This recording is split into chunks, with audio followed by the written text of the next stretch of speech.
Well, welcome to 2020. Blood Moon Bobby here. This video has been a long time in the making. I mean, honestly, this has been one that's really been on my mind since like the end of last year, I want to say, which is my 2020 update video where I talk about my thoughts of how I've done throughout the year and my expectations for the upcoming year going into 2020.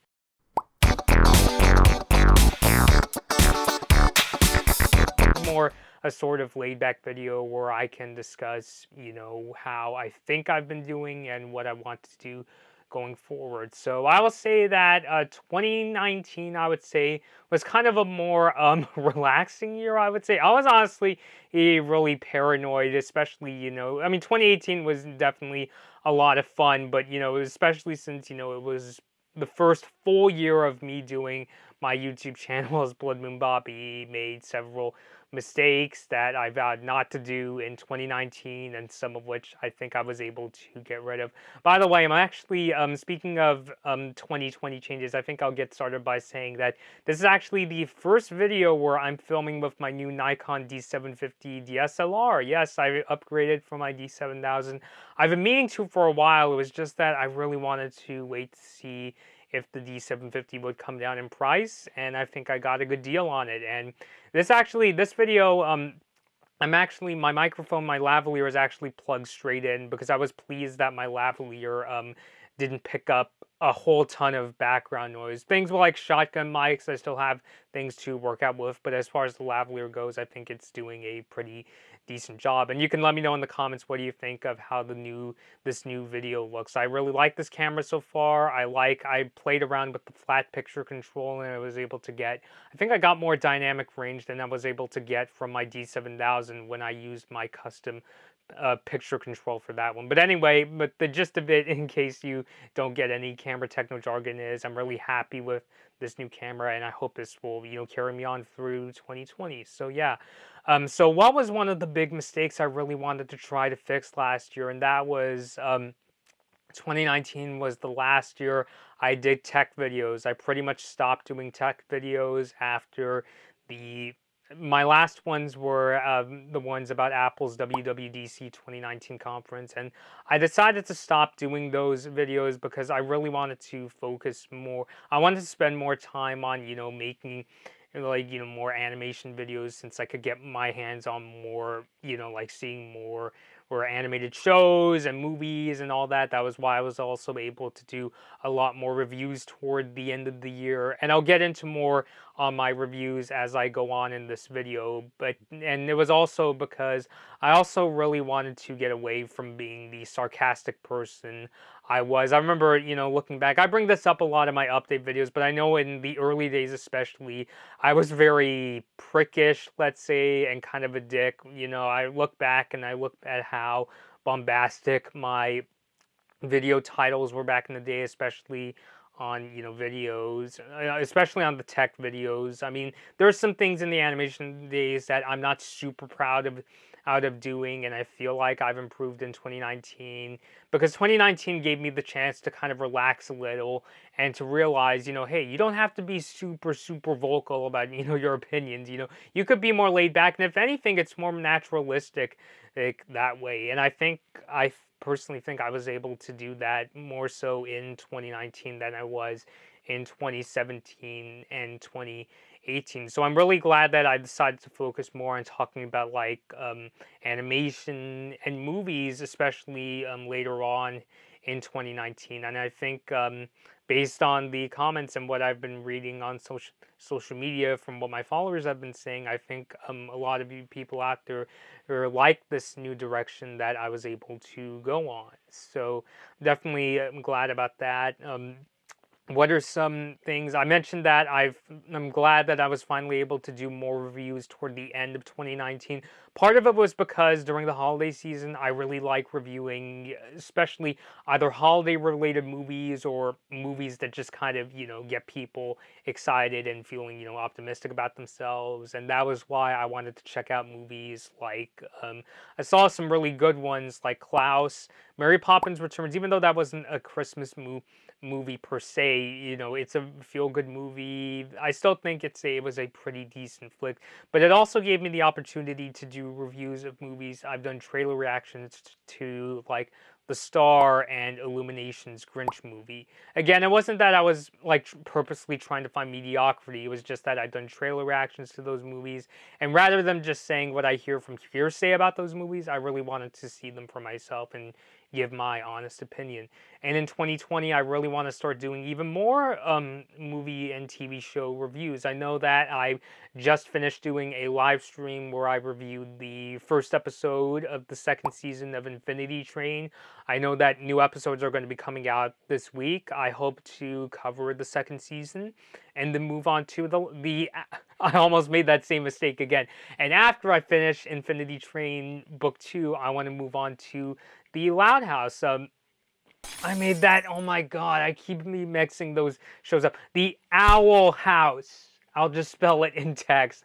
God, those names are really similar. But yes, after I get done with Infinity Train Book 2, I'll review The Owl House, and I'll just go from there. Definitely excited to see what Disney is up to. I really want to see if The Owl House is going to be one of those shows where it's like it starts off super innocent, and then by the end of the first season, God knows one of the characters might have died. So who knows? I mean, I don't know that for a fact. That's just like, I'm just wondering, especially with the direction that Disney has been going in with their Disney Channel shows, especially the ones that are very plot driven, like Gravity Falls and Star Wars: The Forces of Evil, and from what I hear about Amphibia, which I also want to review Amphibia before its second season comes out. I know I said last year I was going to, but I got really tied up with not just like the news stories, and I will be bringing back news stories, but it was also just that, you know, life was really crazy.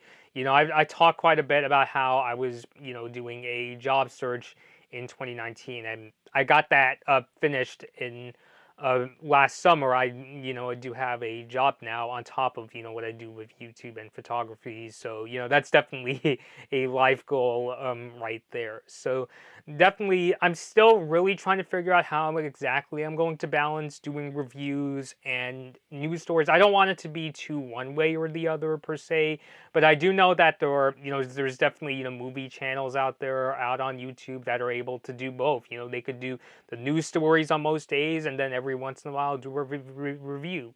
And speaking of reviews, it would be really nice if I can also get around to doing even more reviews, especially for ones that I've done trailer reactions to. You know, I do really want to see movies like Onward and Soul that are coming out this year, but I also want to get around to seeing movies that I didn't get to see. You know, movies like Frozen 2, for example, or Kingsman: The Golden Circle. I mean, I've been doing trailer reactions to that upcoming Kingsman prequel, which I know its release date has been changed now.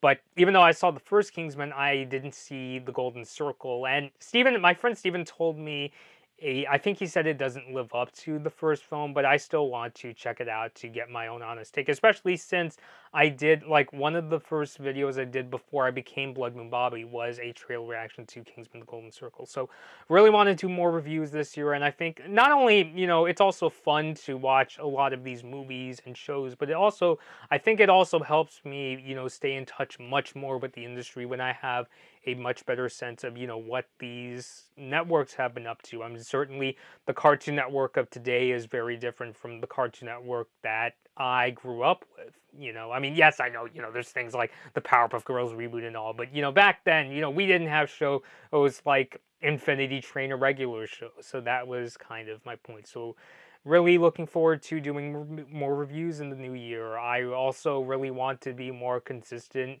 doing my videos, especially since I do have a lot of downtime when I do come home from work in the late afternoons and evenings. It's just that I'm really tired, and I've been working on some ways to sort out my sleep schedule and all that. And I even know that my workplace, some of my colleagues, even some people that I consider pretty up there, do watch my videos. Hi everyone, if you are watching this, I'll give you all a shout out, and yeah, I do enjoy that. There's a lot of people both online and in my personal life that really, you know, like watching my videos, and I really want to keep this going and make it more consistent. I know that in as of last fall, my video consistency, which is weird because I know that one of my coworkers thinks that I have a very consistent schedule, but I want to get even more consistent so that way I could do more news story, at least more compared to the last couple of months. Like I know I should have talked more about things like Disney Plus and among other or topics. I'm trying to think of what else to speak of, but I'm down to do more work and figuring out my schedule, and I hope it can get even better doing so in 2020. I know I'm being kind of vague when it comes to like figuring out my own schedule. I try to release at least 3 videos a week, which I know is a pretty tall order and things like that. So but I do think I am, starting to solve some things like putting out more reviews and trying to have a more, consistent, resting schedule so that I'll have the energy to do more videos like this. And another thing I wanted to talk about this coming weekend is the Long Beach Comic Expo. Me and my sister are going to be there. We're going to try filming in a more vlog style this time when I meet up with, because I do want to meet up with cosplayers. I do hope to see some friends there as well as buy some amazing merchandise. I'm very curious to see if Long Beach Comic Expo has some Earthbound merch because even though I do have the Ness and Lucas amiibos, I do want to see if I can get my hands on even more Earthbound merch, which I know that's kind of hard to do, but I'm very curious to see what I can get in person. But I am open to doing more conventions this year in terms of conventions and events that we covered. We've been to the Long Beach conventions. We also went to the Blood Moon Ball at the Gallery Nucleus. We went to Toyzilla, and we went to ToonCon. And ToonCon was actually quite a surprise. I didn't plan to go, but when I heard that Darren Nefsey, the creator of Star vs. Forces of Evil, was going to be there, I was like, hey, let's go. I mean, I really want to see her again. And I actually had a pretty good time. It was just that I didn't really see. It's a pretty small convention, even compared to Long Beach Comic Con. I mean, it's still a really good convention, yes, and I had a lot of fun, but I didn't really get to see much that I felt that I wanted to cover. But things are going to be different this time with Long Beach Comic Expo. We have a lot of fun. I do want to cover some more conventions if I can go to this year. Hopefully I can go back to WonderCon this year. Last year I missed out because I was too busy with my job search, but since things are starting to calm down at long last, I think I can make it this year. And I hope so too, because when I went to WonderCon in 2018, I filmed a really amazing video and got some help with my former college newspaper to help with the graphics and so forth. And it was just a really amazing time. I felt that we pulled out all the stops to make that video. And I'm very curious to see what it's going to be like if I do get to go back this year. And I'm also open to doing more conventions as well. So if you, for people in the comments, if you have any ideas for conventions, especially conventions in Southern California, minus San Diego Comic-Con, because that's going to be really tricky to get into, let me know in the comments because I'm really open to doing anything. So yeah, that's about it for my 2020 video, talking about what I hope to do. I personally think that I was able to settle down. I was still, I'm always nervous when I make videos, but I felt that I was able to relax a little in 2019. Also hope too, I really do enjoy talking about, things about the business. Like last year I talked quite a bit about things like, Disney Plus, the Disney Fox merger, Christina Miller leaving Cartoon Network. And I do really enjoy those topics. I really hope that I get even better when it comes to doing the research and doing analysis for those videos, because I know my audience really likes. I know that you guys tend to really like those videos, and I personally hope that I can do an even better job this year. So yeah, and I think it just comes with experience. A perfect example is I remember, oh boy, in one of my Disney Plus videos, I think I said something like, oh, Disney might take some videos, some of their movies down as a way of, building hype, as a way of people want what they can't have. And now that I realize, especially after starting to look into a recent Disney Plus development with some of the movies leaving the service, like a couple of the Home Alone movies I know have left Disney Plus, for instance. What I've also learned in that particular case is it may not even be just, a matter of people want what they can't have. In certain cases, it may be things due to licensing issues and things like that. So I think it's just a matter of it really comes with experience. So I'm really looking forward to doing even better, videos when talking about the business in 2020. So yeah, so I think overall that's it for now. I'm always want to improve as, a person who's on YouTube. As much as I really enjoy doing this, and I know, I have people out there that really like it. I personally don't want to get too cocky, and I don't want to, rest on my laurels, because I honestly really can't stand when people are like, "Oh, what do we have to change? It's fine as it is." Yeah, I mean, I know some people may think I get too concerned with what about to change, what about to change, and yeah, I will admit there's days where I worry about that a wee too much, but I'm just a person that really likes to improve, and as I get older, I feel like I really like learning even more about ways that I could personally make better content and to just be a better. I don't know if I consider myself a YouTuber, but just being a better videographer, let's say, or commentator. Um, you could pick, you could call me whatever. You can say that. I'm sure that my sis would say something along the lines of, "You'll become an even better potato," or something like that. So yeah, so that's it for now. Let me know your thoughts down below on any improvements you think I could make this coming year, and also I'm really open to things like hearing about, any conventions that I could go to that we can cover, because I'm really down to exploring more than just going to places that I've been to for years, like, Long Beach Comic Con, Anime Expo, WonderCon. I mean, I have fun going there too, but I also really like going to new places as well. So leave all those thoughts down below. Until next time, this has been Blood Moon Bobby, and thank you all for watching. Hey guys, I hope you enjoyed this Blood Moon Bobby video. Like and share the video if you enjoyed it, and feel free to leave a comment. Subscribe to my channel, and ring the bell to get notified when I release my latest videos. Follow me at Blood Moon Bobby on your favorite social media platforms to take part in polls, see my tech tips, and to hear about my video plans. Thanks for watching.